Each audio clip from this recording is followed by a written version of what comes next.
En RCR presentamos Hablemos de Políticas Públicas. Entrevistas, comentarios y el análisis especializado sobre los diseños, gestión y la evaluación de las políticas públicas en el país. Con la conducción de Gustavo Nakamura y Fernando Calmel del Solar. Hablemos de Políticas Públicas. Este programa llega gracias a Fundación Friedrich Naumann y el Centro de Innovación de Políticas Públicas.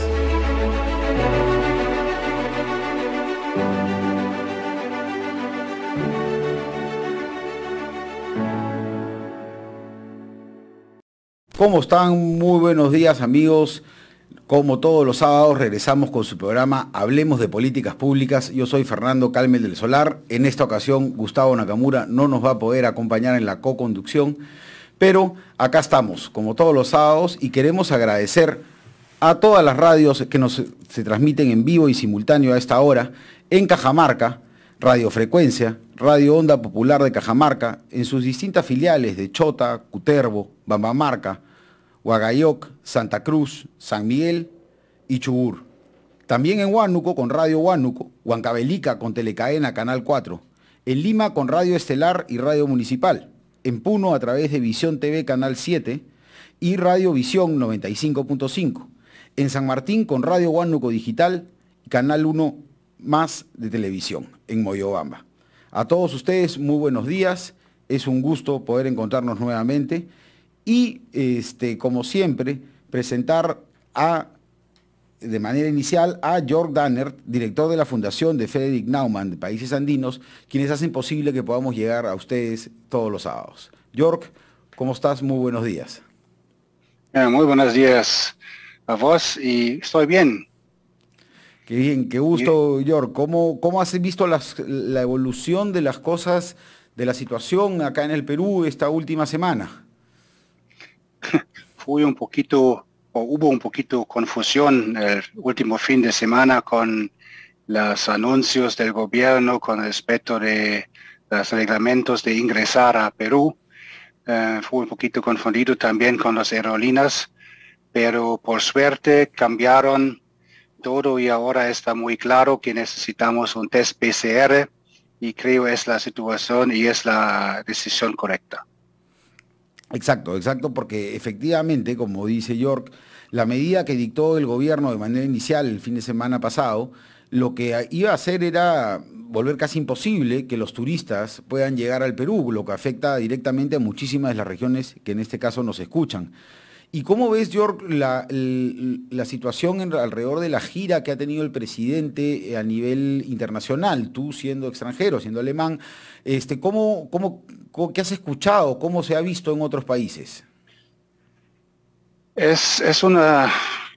Son distintas opiniones. En algunos países dicen que sus charlas fueron bien y hizo una buena performance, pero la mayoría, especialmente en Europa, no son tan optimísticos y tienen la impresión que a veces no contestó a las preguntas que pusieron al presidente. Pero es, como dije, es muy individual, pero para mí a veces tampoco puede entender qué quiso decir el presidente. ¿Y qué repercusión crees que pueda tener eso en lo que nos interesa a los peruanos, la reactivación económica? ¿Cómo crees que esta gira puede haber impactado a nivel internacional? El problema con la economía es que muchos factores son psicológicos y es una incertidumbre en este momento y podemos ver en el cambio del dólar y el euro. Ese es mucho movimiento. Y yo sé que algunos empresarios extranjeros están pensando salir del país y abrir o transferir su empresa a otros países en América Latina. También es una tendencia que me preocupa un poquito, pero todavía es tiempo para corregir esta impresión. Perfecto. También tenemos que ser justos, que tenemos que decir, mira, es casi 2 meses está en poder el presidente y no fue una transición tranquilo con toda esta discusión, si hubo fraude o no fraude, no tenía la misma oportunidad que los gobiernos antes. Ese también deberíamos decir para ser justo con esto.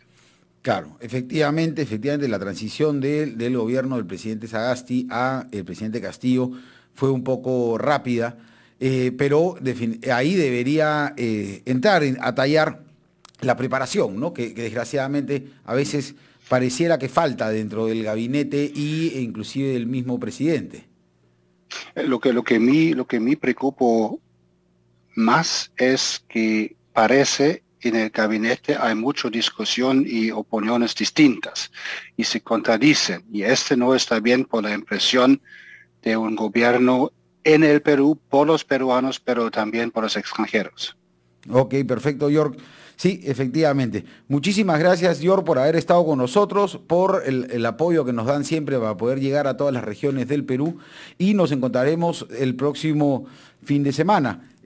Ahora pasamos a la pausa comercial y después estaremos entrevistando a Russell Nina González, quien es secretario de Juventudes de la Central de Trabajadores del Perú, que nos dará un poco la opinión de cómo están viéndolo los trabajadores sindicalizados, lo que viene sucediendo en el Perú hoy en día. Muchísimas gracias, York, y nos vemos después de la pausa. Chao. Gracias, chao. Ya retornamos en Hablemos de Políticas Públicas.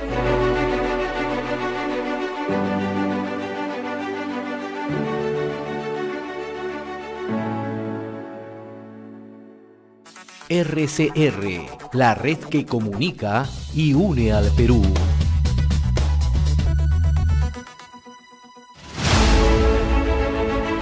Sigamos en sintonía de Hablemos de Políticas Públicas.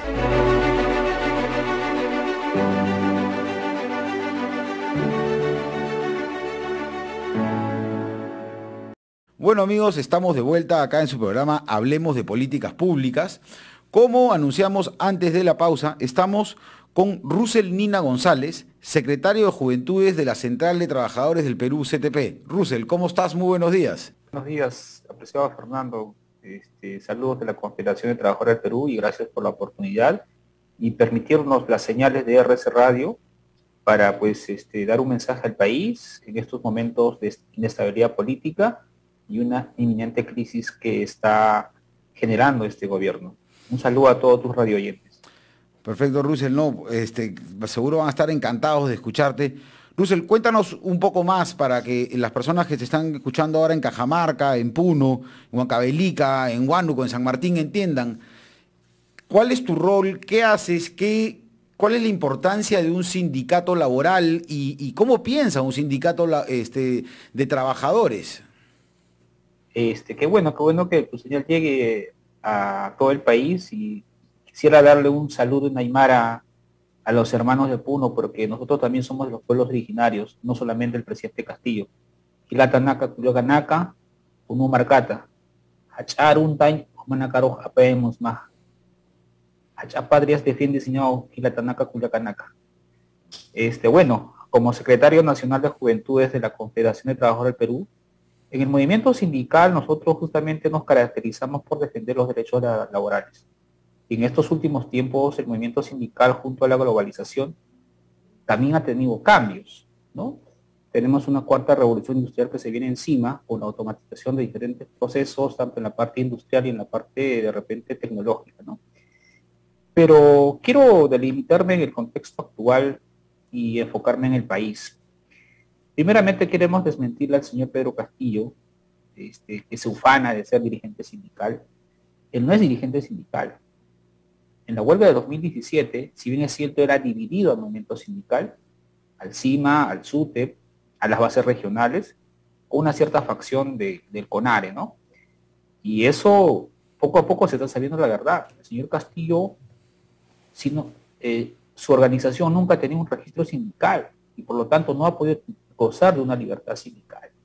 O sea, la pregunta es, ¿cómo ha estado viviendo todo este tiempo? Él no es un dirigente sindical, es un pseudo dirigente que ha entrado a dividir al SUTEP. El día jueves, el compañero Lucio Castro, secretario general del SUTEP, ha declarado en Cajamarca que Pedro Castillo es un traidor al magisterio. Y entonces ellos están ya bajando a todas sus bases a nivel nacional porque el gobierno está incumpliendo sus promesas. Y eso es muy grave. Y no solamente, nosotros el 28 de septiembre, con diferentes organizaciones, el 12 de septiembre tuvimos un encuentro nacional de organizaciones populares, gremiales y sindicales, donde hemos acordado 15 puntos.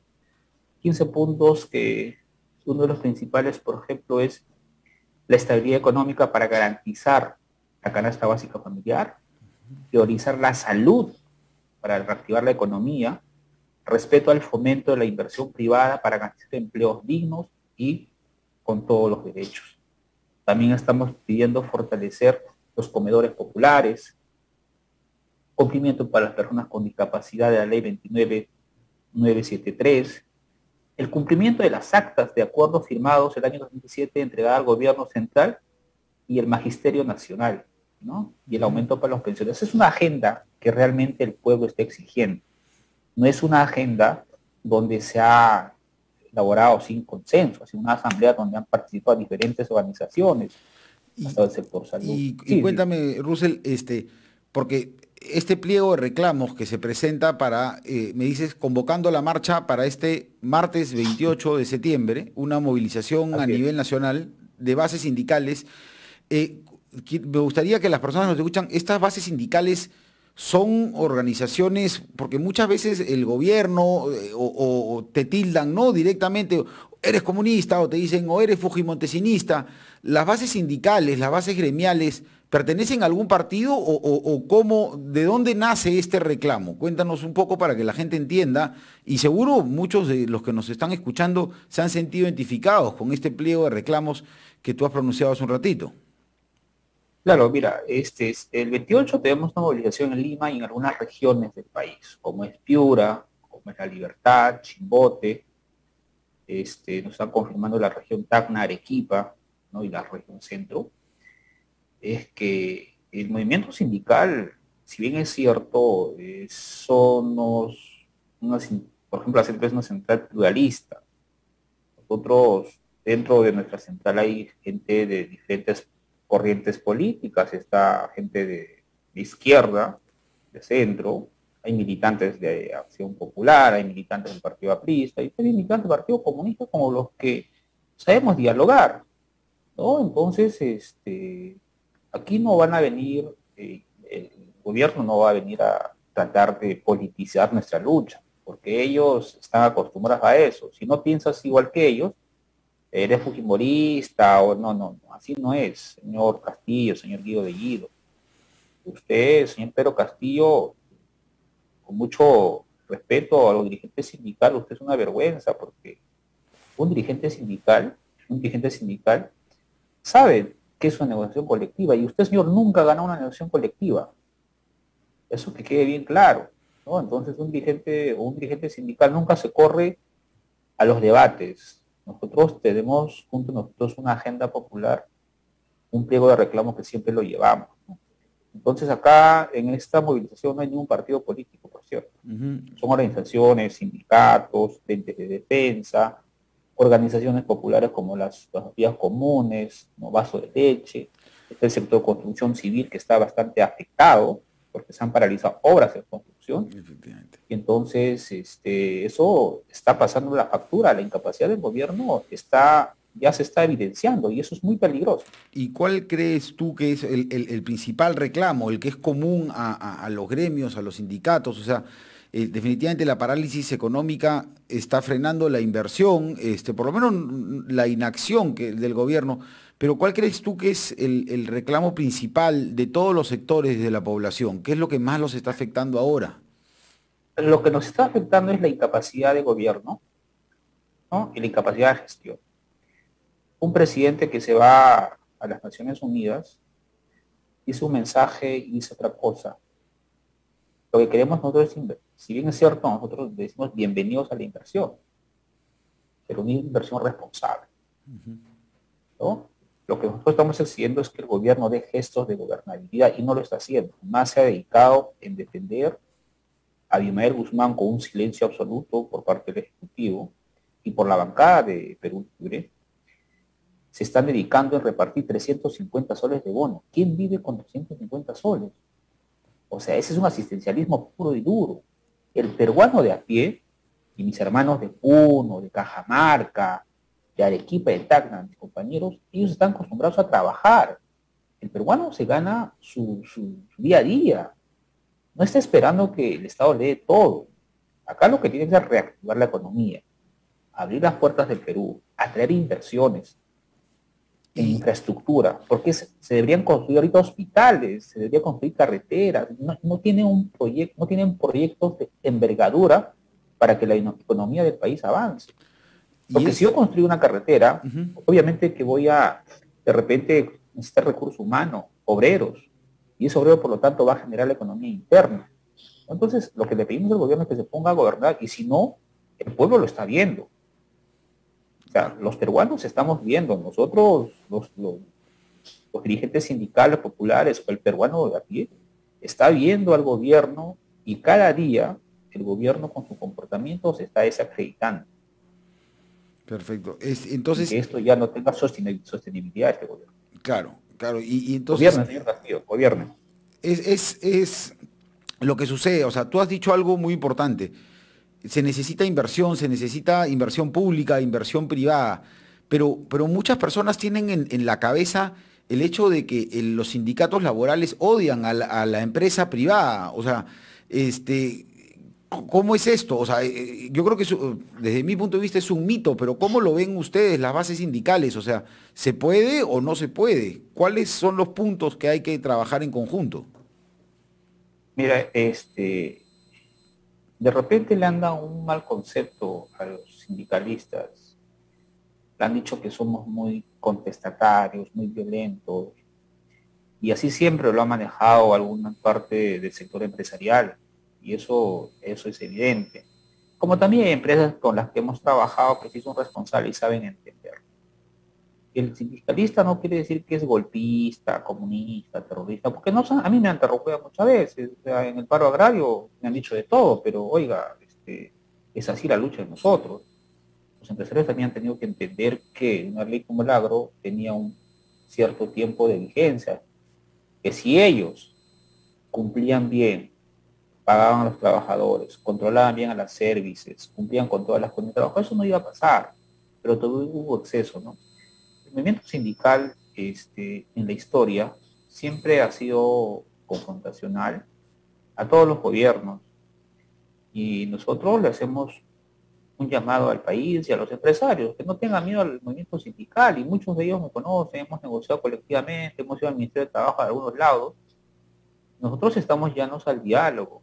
Si bien es cierto, con el pasar del tiempo, ahora las luchas son estratégicas, diálogo. Nosotros no vamos a las empresas a romperle la puerta, vamos con propuestas. ¿No? Un dirigente sindical va con propuestas, con alternativas de solución, porque tampoco nosotros somos ciegos, no somos torpes de pedir algo que no es viable, ¿no? Entonces, para eso nosotros estamos capacitando a nuestros dirigentes en todas las regiones, actualizando, por ejemplo, el estado financiero de la empresa y qué es lo que podemos pedir, hasta dónde es viable.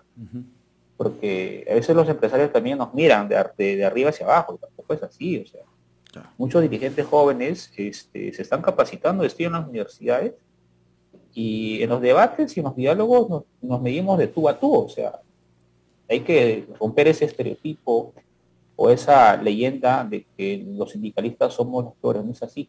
No es así, queda claro entonces que es una nueva, es la manera de generar sindicatos, de generar fuerza, trabajar junto con la empresa privada en todos los niveles, ¿no? O sea, del micro, pequeño, mediano y gran empresario. Tiene que haber, porque muchos que nos escuchan son micro y pequeños empresarios a nivel nacional, tiene que haber un respeto por el trabajador y se debe tratar de cumplir, se debe cumplir todos los principios básicos que exige la ley, y saber hasta dónde se puede trabajar y conversar con los trabajadores. Esa es la posición que ustedes tienen. Y mencionaste que ustedes fueron parte del paro agrario del año pasado, que claramente no fue a favor de las empresas. Entonces, ¿Cómo ves tú cuando existe esta diferenciación que a veces algunos hacen que es el pueblo contra la empresa? ¿Cómo ves? ¿Cómo ves el Perú? ¿Tú lo ves que es pueblo contra empresa o cómo ves es la realidad nacional? Mira, eso es, a ver, lo que pasa es que si te das cuenta, y esto hay que reconocerlo todos los peruanos, ¿ya? Y también hacemos un mea culpa nosotros, los dirigentes sindicales. Hemos permitido que grupos muy radicales se penetren, así como en el SUTEP, ¿no?, en las organizaciones sindicales. Y muchos han abusado de ese vacío, ¿no? O grupos extremistas, ¿no?, como Sendero, que ya se quitaron la careta. Se han infiltrado en los sindicatos, en las organizaciones populares, en los frentes de defensa. Y lo que han hecho es asusar y aprovechar y incendiar más la pradera, ¿no? Pero para eso también los empresarios han apoyado. O sea, no han reaccionado cuando los sindicatos pedían los pliegos de reclamo. ¿Qué es lo que hacían? Lo rechazaban. Cuando era un pedido con sustento técnico, viable, ¿no? En algunos casos también había puntos que no, y eso lo entendíamos. Pero lamentablemente el abuso de las empresas han conllevado esto, ¿no? Y este paro agrario, y es más, esta ley que ha salido, la última ley de la agroexportación y la agroindustria, ha sido una ley muy manoseada por parte del Ejecutivo. En esa parte lo tiene que ver mucho el gobierno de Sagasti, ¿no?, condescendiente de Martín Vizcarra. Martín Vizcarra es uno de los responsables porque él amplió la ley, porque se hubiese podido modificar o se hubiese podido llegar en consenso. Y eso también tiene que ver mucho a algunos medios de comunicación y algunos grupos, le dicen los caviares, que han sabido asusar esto, ¿no? O sea, Sí, te hay, escucho. o sea, tú me dices que la nueva ley agraria es igual, es mejor, es peor para el trabajador de la que había. Y lo que me dice es que ha habido mano, o sea, del reclamo justo o justo desde los trabajadores para que se inicie el paro, hubo una mano negra que manejó y que cambió el sentido, ¿no? O sea, es más o menos lo que te he entendido.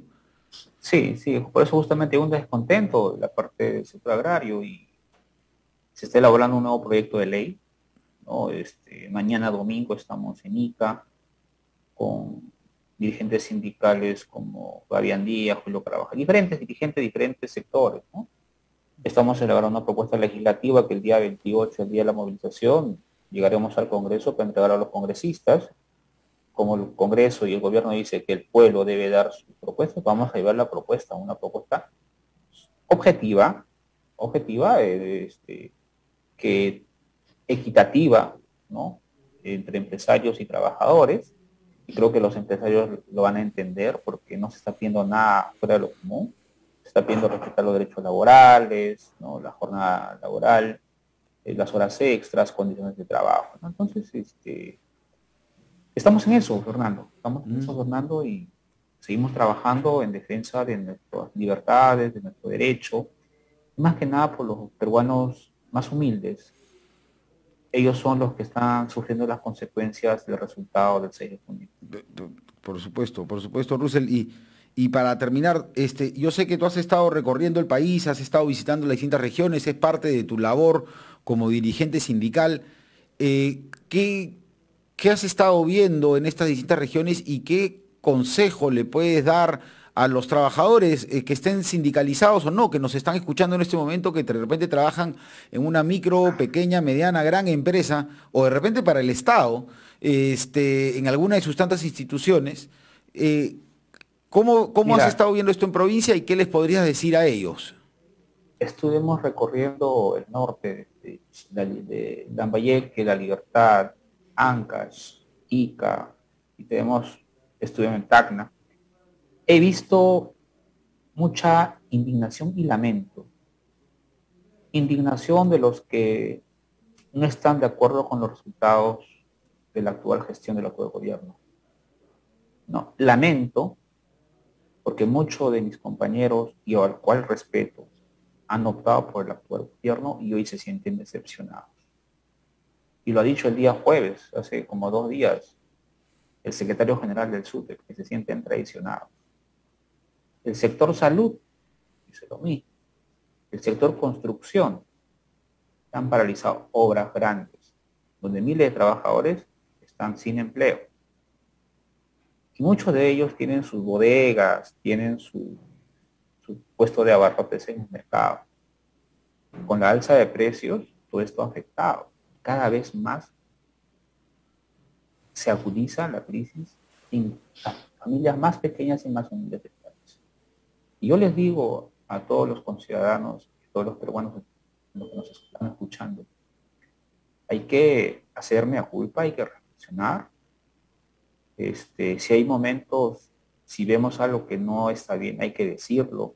Acá tienen su central sindical, la Confederación de Trabajadores del Perú, o el sindicato que tenga, ¿no? Decir la posición que sentimos. No estamos acá para nosotros solapar nada. Hoy día sábado, Pedro Castillo ha convocado a las 4 centrales del Perú, a la CTP, a la CGTP, a la Cruz de la Cota, al auditorio de acá por San Borja, que es la Biblioteca Nacional. Me doy cuenta que cada vez que el gobierno está en crisis, llama al pueblo para que lo respalde, se camufla en el pueblo. Oiga, señor, defiéndase solo. Usted es gobierno, tiene un poder absoluto y defiéndase solo, ¿no? O sea, nos está pidiendo que llevemos 50 dirigentes al auditorio. Señor, nosotros no somos furgón de cola de usted, nosotros no le vamos a llenar el auditorio. Usted tiene que llenar al Perú con obras, con oportunidades, con esperanza.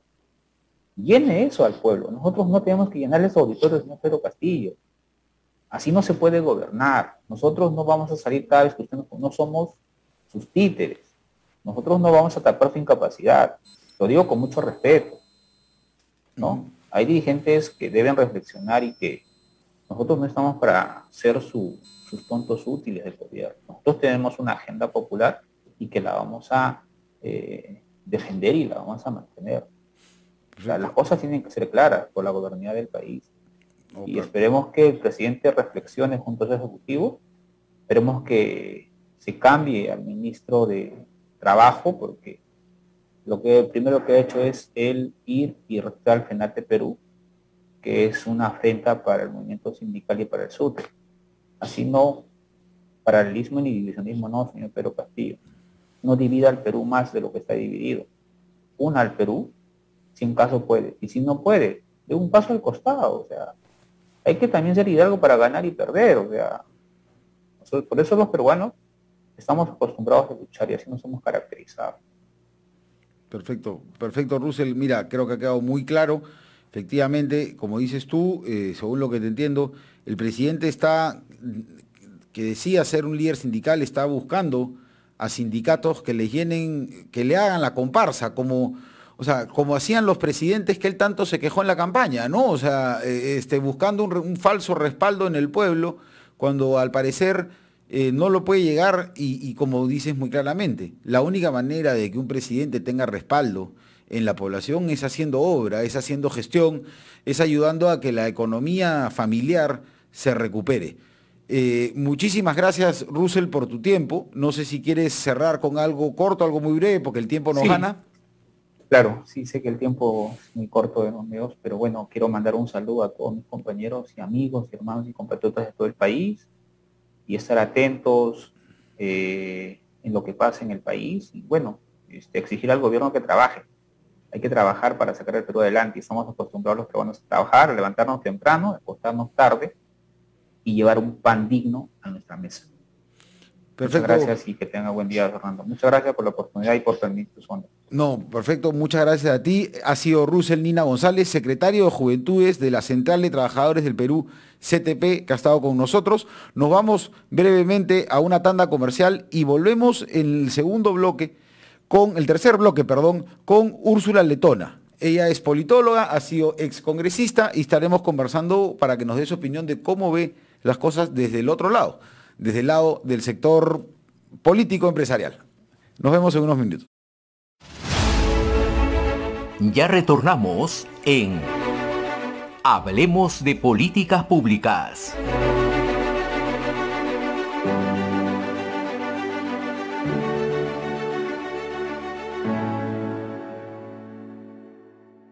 RCR, la red que comunica y une al Perú.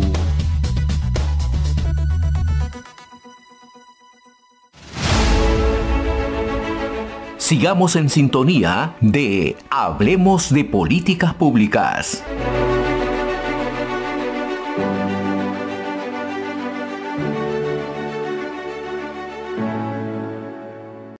Bueno amigos, estamos de vuelta ahora en el tercer bloque con Úrsula Letona, quien es abogada de profesión, ex congresista de la República y ahora profesora universitaria, además miembro del CIP, del Centro de Innovación de Políticas Públicas, que está acá para conversar con nosotros un poco de qué hay que hacer en este país. Úrsula, ¿cómo estás? Muy buenos días. Hola Fernando, gracias por la oportunidad, encantada de estar con ustedes. Y gracias a la red por esta invitación. Bueno, Úrsula, no, por favor, acá listos y prestos para escucharte. Tú has tenido experiencia muchos años, quizá la gente no lo sabe, muchos años trabajando en el Estado. No solamente has sido congresista, sino has trabajado en distintos ministerios y conoces mucho de ciencias políticas. ¿Cómo ves? Estábamos conversando en el bloque anterior con Russell Nina González, que es secretario de Juventudes de los sindicatos laborales, y nos decía que la inacción del gobierno está golpeando a todos los niveles, a la empresa y por ende al trabajador. ¿Cómo ves tú la situación y qué crees que se puede empezar a hacer? ¿Se tendría que decir o continuar haciendo? Porque parece que no se ha hecho nada hasta ahora, ¿no? Sí, yo creo que esa es la sensación más grave en este caso, esa incapacidad del gobierno de transmitir al menos un mensaje de cambio, de esperanza, de que se van a hacer las reformas que el país necesita. Muchos hemos escrito sobre lo que se tiene que hacer a futuro, pero creo que hoy día coincidimos la gran mayoría de peruanos de que necesitamos que el gobierno empiece a tomar decisiones de gobierno. Y lo que más está afectando en este caso es la carencia de institucionalidad. Hablaba Russell sobre la afectación a la gran, mediana y pequeña empresa, porque es masivo el hecho de que esta falta de confianza en la actividad privada, que es el único motor de desarrollo, al menos el que yo conozco en el mundo, o sea, no hay otro motor de desarrollo que no sea la actividad privada. Entonces, es esa falta de acción del gobierno, esa ausencia, el presidente está como en off y todos los peruanos estamos a la espera de que nos marque el norte hacia dónde vamos a ir.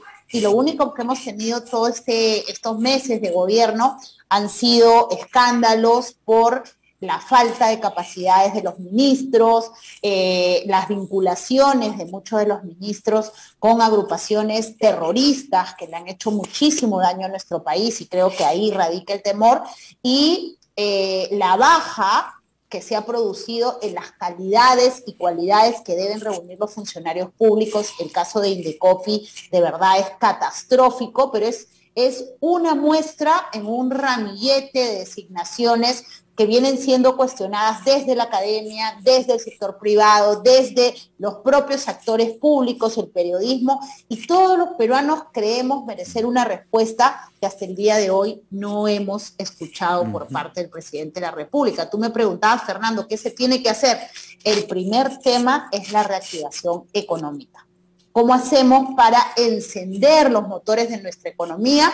Y ahí partamos de lo que ha hecho el mundo, lo que ha hecho, si queremos ver los países de la región que han avanzado, Chile, lo que está haciendo Ecuador, es generar desarrollo económico a través de proyectos, llamando a los privados a trabajar como el Estado. Hay que darle el rol facilitador al Estado peruano de la inversión privada sin que descuide su rol de fiscalización. Y por el otro lado, también, y las comparaciones son odiosas, Fernando, pero mirar lo que ha hecho Chile con sus micro y pequeñas empresas. No te voy a enseñar a ti, que eres el que ha logrado acumular un gran número de empresas pequeñas, medianas, chicas, pero la verdad es que si nosotros no le damos a esos 8 o 9 de cada 10 peruanos que son microempresarios una herramienta, para que de esa herramienta se puedan coger y sacar el hilo de desarrollo, rompiendo el círculo de la pobreza, no habremos hecho nada. Y ahí hay bastante que hacer, hay que ver el tema de los créditos, que es el principal problema, el acceso al crédito en las MIPES, el tema tributario, el tema laboral. Tenemos que tener al fin, considerando nuestro sistema demográfico, una ley de empleo juvenil. O sea, no puede ser que no tengamos hasta el día de hoy una ley de empleo juvenil. Y finalmente el tema de productividad. ¿Cómo hacemos que nuestros chicos, nuestros jóvenes y en general toda la población económicamente activa sea más productiva? Y eso solamente se logra haciendo reformas estructurales, lo que desde la academia hemos denominado las reformas de tercera y cuarta generación. De acuerdo, de acuerdo. Y un poco has resumido muy bien lo que se necesita. Mencionaste al inicio el tema de que los funcionarios, o sea, primero que el Estado no está haciendo nada, no, porque no está haciendo ni siquiera lo que cumplió en campaña y tampoco lo que prometió la otra candidata. O sea, no está haciendo ni A ni B, ni chicha ni limonada, simplemente absolutamente nada. Y se está traduciendo claramente en la economía y creo que no hay que explicarle a quienes nos escuchan, lo están sintiendo hoy en día en el bolsillo. Pero mencionaste sobre las instituciones, hablaste sobre Indecopi y los ministros. ¿Cómo afecta un mal funcionario? ¿Cómo puede afectar un mal funcionario? Porque a veces estamos en la calle, en el mercado, en nuestro restaurante o trabajando y bueno, decimos, este funcionario... ese es pelea en Lima, pelea de blancos, dicen, no, esto ¿qué me va a afectar? ¿Cómo puede afectar un mal funcionario el día a día de esta persona, de quien nos está escuchando hoy en el mercado, o en su casa, o está camino al trabajo? Mira, Fernando, nos afecta, como yo suelo explicarle a mis alumnos en las clases, nos afecta en primer lugar por la institucionalidad. Nuestro país es muy débil en instituciones y si no generamos institucionalidad, esa ama de casa, ese chofer de combi que nos está escuchando, ese microempresario, tiene que tener claro que la falta de institucionalidad genera corrupción y genera que nuestro país se quede en vías de desarrollo y por lo tanto las oportunidades que todos queremos y de los que muchos hemos sido beneficiarios para salir adelante, no existe. Entonces, en primer lugar, la falta de institucionalidad, porque el gobierno no está haciendo nada, sino minando las instituciones con estas designaciones muy cuestionadas. Y el segundo tema que impacta directamente ya en nuestros bolsillos es en la calidad de los servicios públicos que se nos brindan. A esa mamá que tiene que pagar más por la electricidad, a ese chofer de combi que tiene que pagar más por el petróleo, o a ese microempresario que tiene que vivir en la informalidad porque no se le hace importante ser formal. ¿Por qué? Porque si tú no tienes un buen jefe de la SUNAT, vas a tener pues, a una SUNAT apretando a los que tributamos, que cada vez somos menos, en lugar de generar que esa base tributaria se amplíe. Vas a tener a ese director general de electricidad concentrado en que nuevamente no se caiga la red de energía en lugar de terminar de cubrir la red de electricidad a nivel nacional. Vas a tener a ese funcionario de Sedapal atracado en observaciones de obras, porque no es que no haya dinero, Fernando, sino que los expedientes se traban porque no tenemos funcionarios capacitados. Los técnicos, cada vez son menos las personas que se arriesgan a aceptar un puesto debidamente calificado en el Estado porque tienen graves cuestionamientos o simplemente porque su jefe es una persona que no reúne las competencias que él considera para ser su jefe. Entonces, minamos la institucionalidad, destruimos las instituciones públicas, la calidad de la prestación de los servicios públicos es terrible y se encarece, por lo tanto, nuestro ritmo de vida. Claro. Y ahí es donde todos sentimos que tenemos problemas. Lo vemos en el dólar, si es que tenemos que pagar un crédito hipotecario en dólares, o lo vemos en el día a día, si vamos a comprar una botella de aceite, o si vamos a cambiar la dieta de nuestros hijos y reducir la carne porque el lomo está en las nubes, si vamos a cambiar por pollo, o si vamos a ir tratando de sustituir por alimentos mucho más económicos. La canasta familiar se ha visto gravemente afectada. Si no tenemos un buen ministro de Agricultura, una persona que conozca, que tenga las capacidades técnicas, y además políticas, porque tiene que ser un actor político, no va a poder pues generar la pequeña agricultura familiar, ni mucho menos va a poder traer inversiones y aprobar nuevamente o conducir el proceso de aprobación de una ley de promoción agraria que tanto se reclama el día de hoy. Claro, efectivamente, ¿no? O sea, como dices tú, un mal funcionario público lo que hace es no ejecutar, no hacer las cosas bien, y esa es una de las razones por las cuales nosotros los micro y pequeños empresarios tenemos que trabajar, los empresarios independientes y el trabajador también, por tres, porque no solamente tenemos que trabajar para la canasta básica familiar, sino trabajar también para pagar una educación privada, porque desgraciadamente los colegios, no, los profesores sí son buenos, pero los colegios son un desastre, los colegios públicos, y qué decir del tema de salud que lo hemos vivido todos ahora en la pandemia. Pero tocas nuevamente el tema de la canasta básica, de la canasta familiar, y justo con el invitado anterior, con Russell Nina González, hablábamos de que ellos fueron los que generaron el paro agrario y ellos fueron los que tumbaron la ley agraria. Y tú nos hablas de que hay que hacer una nueva reforma, una nueva ley agraria, reforma agraria la ha denominado el Premier Bellido. ¿En qué crees que debe consistir? Porque se criticaba mucho a la ley anterior, a la ley agraria anterior, de que solamente había beneficiado al agricultor de la costa. La mayoría de nuestros oyentes están ahora en la sierra y quieren saber exactamente cómo podría beneficiarlos una nueva ley agraria o cómo podría no beneficiarlos una nueva reforma agraria, que es la que plantea el gobierno. Y yo, lo de la reforma agraria en la concepción de esta ideología perversa de la izquierda peruana, porque es perversa, quiere más pobres en un país donde la pobreza se había reducido, y quiere más pobres porque de esa forma se mantiene en el poder. Y yo tengo una ideología totalmente contraria. Creo que las personas pobres merecen oportunidades para salir adelante. Yo pude romper el círculo de la pobreza solamente basada en una educación pública que me brindó el Estado peruano y un sistema de salud no tan precario como el que tenemos. Yo me acuerdo haberme atendido N veces en la posta médica de Magdalena del Mar, y sin embargo, mírame, acá estoy y no pasó nada, y he estudiado desde inicial hasta la universidad en instituciones públicas, mi San Marcos querida, y sin embargo, ese círculo de la pobreza se rompe con educación y prestación de servicios públicos de calidad. Así que yo, a esa ideología de reforma agraria donde expropias, te haces de la propiedad de quienes con su sudor la han adquirido y se la regalas al agricultor para que no haga nada porque no le estás dando herramientas técnicas, que es lo que ellos necesitan, acceso al crédito y etcétera, etcétera,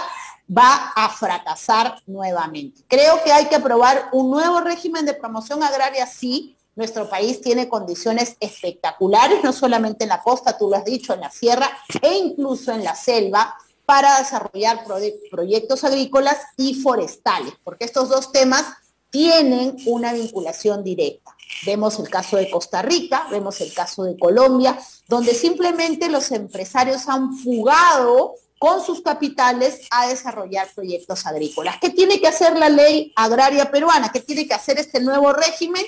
Calificar al trabajador. El trabajador que ingresa al régimen de promoción agraria o como lo querramos denominar, tiene que salir tecnificado, tiene que ser una persona que entra al régimen y sale sumado más, reconfigurado, como un trabajador con capacidades técnicas, que esas capacidades técnicas le sirvan para reconvertirse laboralmente o para subir en el escalafón de la empresa. Ese es el primer aspecto sustancial, la capacitación de los trabajadores. El segundo tema es un salario que contemple todas las condiciones que tiene este régimen de temporalidad, de traslados del personal, del acceso a educación, del acceso a prestaciones de salud, porque, por ejemplo, yo no sé si nuestros amigos que nos estaban escuchando sabían que ellos no necesitan atenderse, salvo enfermedades pues muy, muy complicadas en salud, porque cada proyecto agrario grande tenía una posta debidamente equipada para situaciones de emergencia y tenían acceso al SIS, que fue lo que les dimos en el régimen de promoción agraria que se aprobó en el Congreso 2016-2019. Entonces, hay que ver, Fernando, la realidad. Yo siempre suelo decirle a mis alumnos, una cosa es con guitarra y otra cosa es con cajón. Es bien fácil, y el presidente lo dijo, yo no quiero estar en un pupitre, no quiero estar en un escritorio. Sí, presidente, hay que salir, pero hay que salir con el que sabe. Y hay que salir con el que sabe hacer lo que otros ya hicieron y ha funcionado. No se trata pues de inventar la pólvora, de aplicar nuevos sistemas fracasados, sino de hacer las cosas que el país necesita. Y un régimen de promoción agraria se necesita, no a 10 años, Fernando, no a 15, no a 20, se necesita por lo menos a 30 años. ¿Por qué? Porque las inversiones son sumamente cuantiosas y hay que proyectar ese régimen, el capacitar generaciones que vienen siendo pobres desde nietos, padres, abuelos, es romper realmente el círculo de la pobreza vía el acceso a mecanismos de productividad y capacitación laboral. Claro.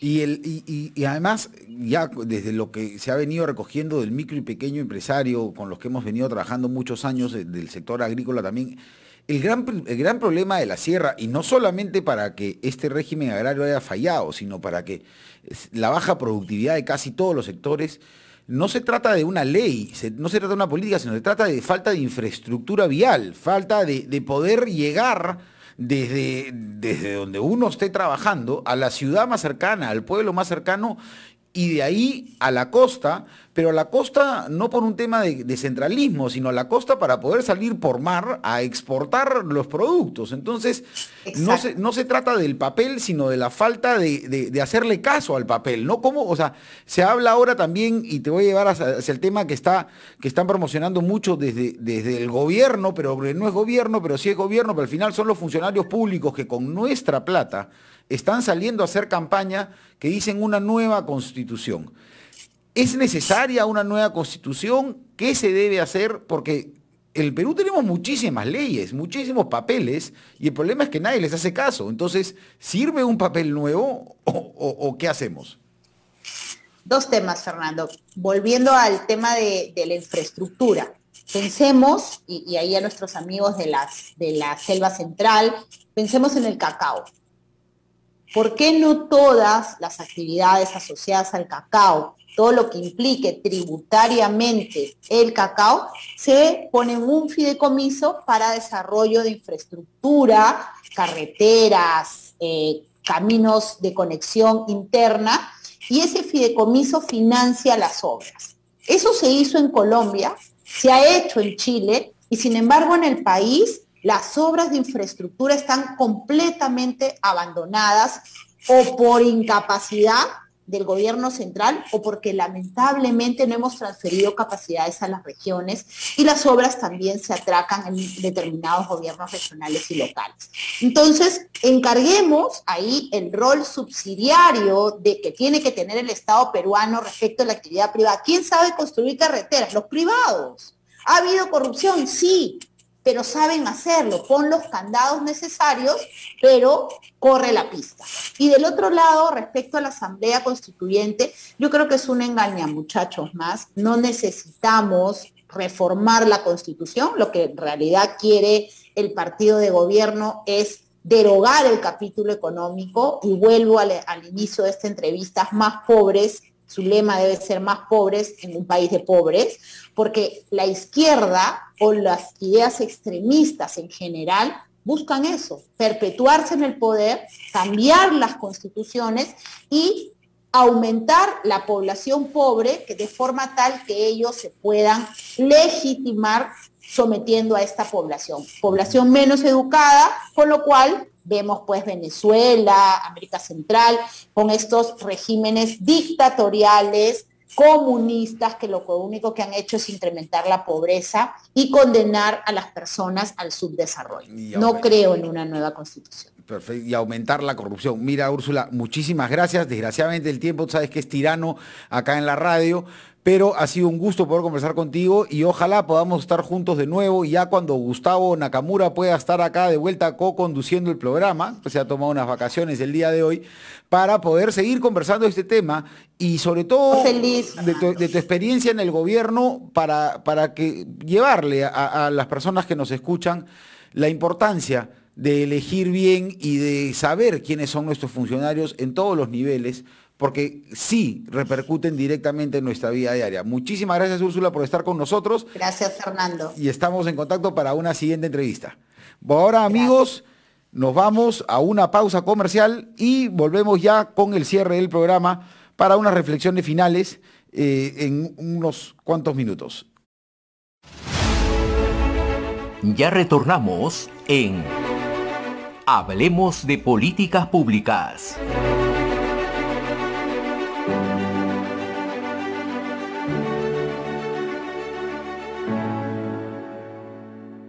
RCR, la red que comunica y une al Perú.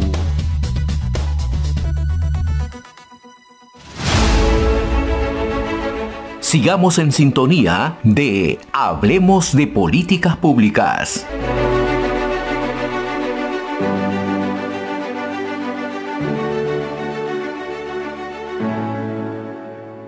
Bueno, amigos, estamos ya en el bloque final. Ha sido un gusto compartir con ustedes esta mañana y haber compartido además 3 puntos de vista distintos. El punto de vista inicial de York, que es una persona de origen alemán que vive acá en el Perú y colabora mucho con el desarrollo, que nos ha contado un poco cómo se ha visto la gira del presidente Castillo. Después, sobre todo, la visión y la posición de los sindicatos laborales por parte de Russell Nina González y finalmente de Úrsula Letona con su experiencia en el gobierno y como profesora universitaria también sobre lo que puede y cómo nos afectan las políticas públicas. Lo más importante y lo que buscamos siempre en este programa es que ustedes puedan tener y generar su propia opinión en base a lo que escuchan de nuestros entrevistados. ¿Qué sucede y qué viene sucediendo hoy en día? Eso nos afecta a cada uno de una manera distinta. Seamos micro, pequeños empresarios, seamos trabajadores sindicalizados, amas de casa, o simplemente, no a través de nuestro trabajo, pero a través de como se conversaba con Úrsula, de la infraestructura que puede estar o no estar presente en nuestro pueblo, en nuestra ciudad. Lo hemos visto ya en otros programas, que la inacción del gobierno no está permitiendo que los colegios hayan sido remodelados y que por ende nuestros hijos no puedan ir a clases todavía cuando ya la pandemia ha bajado y recién se esté, como último país de Latinoamérica, empezando a hacer semipresencialidad cuando hay países que ya están 100% presenciales. También me gustaría siempre repetirles que, y lo dijo Russell Nina González, el peruano, y ustedes lo saben, no tengo por qué contárselos, el peruano estamos acostumbrados a trabajar y ganarnos nuestro pan en el trabajo diario. Esa es la manera que siempre hemos hecho y lo que estamos pidiendo en líneas generales, creo todos los peruanos, al presidente Castillo, es que se ponga a trabajar, es que él se ponga a trabajar, que tome una decisión, sea la que él propuso en la campaña o cualquier otra, pero que tome alguna decisión para que el país empiece a caminar y por lo menos tener predictibilidad, por lo menos saber cuál es el rumbo que va a tomar y de acuerdo a eso las personas decidiremos si queremos reinvertir en nuestra micro y pequeña empresa, si queremos empezar un nuevo negocio o si simplemente queremos quedarnos con la plata en la cuenta de ahorros o bajo el colchón. Los peruanos somos independientes, hemos salido adelante trabajando, lo hacemos diariamente, hoy mientras nos escuchan seguro, muchos de ustedes están trabajando en distintas cosas y si no, están pensando en cómo hacer para trabajar más adelante, en alguna otra cosa más allá de lo que ya hacen día a día. Porque así somos los peruanos, somos full chamba. Y por eso necesitamos, y le decimos directamente al señor presidente Castillo, póngase a trabajar y sobre todo, déjenos trabajar. Ese creo que es el reclamo de toda la población peruana y ha sido un gusto a todos nuestros escuchas en Puno, en Huánuco, en Cajamarca y en las demás regiones. Estamos acá para ustedes, escuchando sus mensajes y, de nuevo, llevando la voz para que el presidente y las autoridades nos escuchen. Ha sido un gusto. Hasta el próximo sábado, amigos. Nos vemos. Muchísimas gracias. Ya retornamos en Hablemos de Políticas Públicas.